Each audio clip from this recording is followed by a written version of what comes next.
Postmodern Reception of How Great Thou Art, a podcast by John Nicolay. This recording provides a contextual study of poetry read as a historical artifact in postmodern analysis. Meaning begins with the author. That meaning, owned entirely by the author, shifts as it is read. Meaning moves from the personal to the global and arrives at a new meaning. In this new meaning, we discover general shared cultural value, venue, and class, and a personal interpretation far removed from the author, lost in time, and distinguished by nuances of resonance. To illustrate, I will use Karl Boberg's poem, Written Without Music, and a man whose name means nothing today.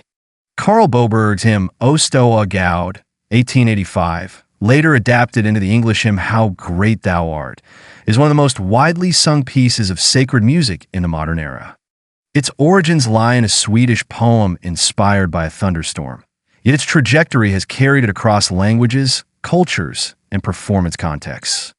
This essay examines the hymn from two complementary perspectives: a postmodern interpretation of its textual reception and a study of the relationship between its music and lyrics.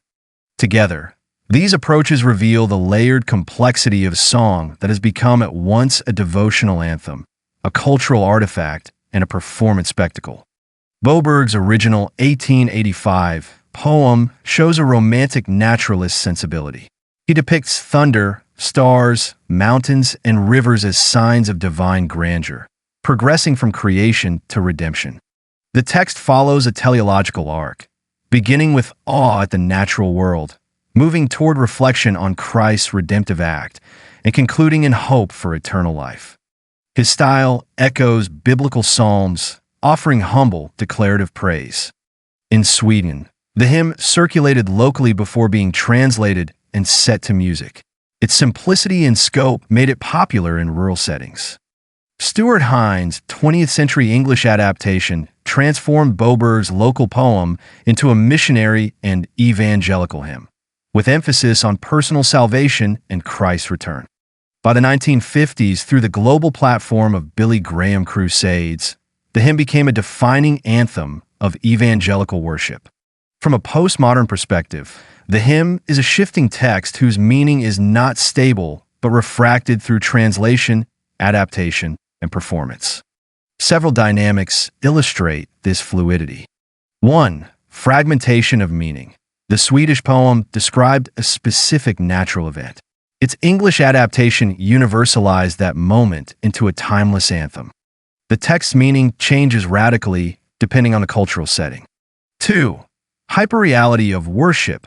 Modern performances in stadiums or broadcast media detach the hymn from its natural imagery. The awe of God's creation is replaced by the awe of spectacle, producing a simulacrum of devotion. 3. Reception as cultural artifact. Pastoral images now evoke nostalgia rather than certainty. In an age of ecological crisis, the murmuring brook can be heard as irony or loss rather than as revelation. 4. Polyphony of voices. The refrain, How Great Thou Art, assumes a universal Christian perspective, but in pluralistic contexts it may be received as comforting, triumphalist, or exclusionary, depending on the hearer's standpoint. The melody of How Great Thou Art possesses an emotional trajectory independent of words. Its rising lines and swelling refrain evoke awe and resolution. The 11.10.11.10 meter with refrain provides grandeur while remaining accessible to congregational singing. Instrumental performances alone can move listeners, showing that the music carries effective weight even without lyrics. Yet words tether music's effect to doctrine. Boberg's Swedish text localized meaning in a natural and devotional context. Hines' adaptation reoriented the hymn toward missionary zeal and eschatological hope. Music generates awe. Words provide theological direction. The fusion of the two yields a hymn that is both emotionally and doctrinally potent.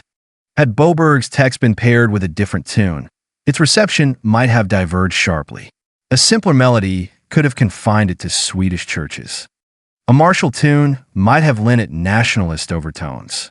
The existing melody amplifies the text's sense of scale, sounding like mountains set to music, and contributed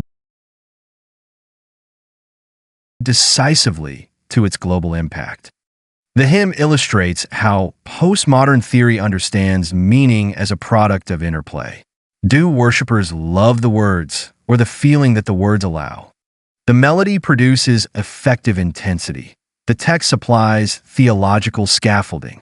The hymn's power may lie less in its doctrinal claims than in the communal experience of singing a melody that feels like awe. The result is a performance of certainty in a world where certainty itself is fragile. Boberg's O Stoa Gaud began as a modest Swedish song, yet through translation, adaptation, and musical setting, it became a global devotional anthem. Its trajectory, from romantic naturalism to evangelical spectacle, illustrates the postmodern condition. Meaning is never fixed, but constantly refracted by context. The hymn endures because of the synergy of music and text, where sound gives emotional force to doctrine, and doctrine gives interpretive shape to sound. Together, they created not merely a song, but a cultural phenomenon whose resonance continues to evolve.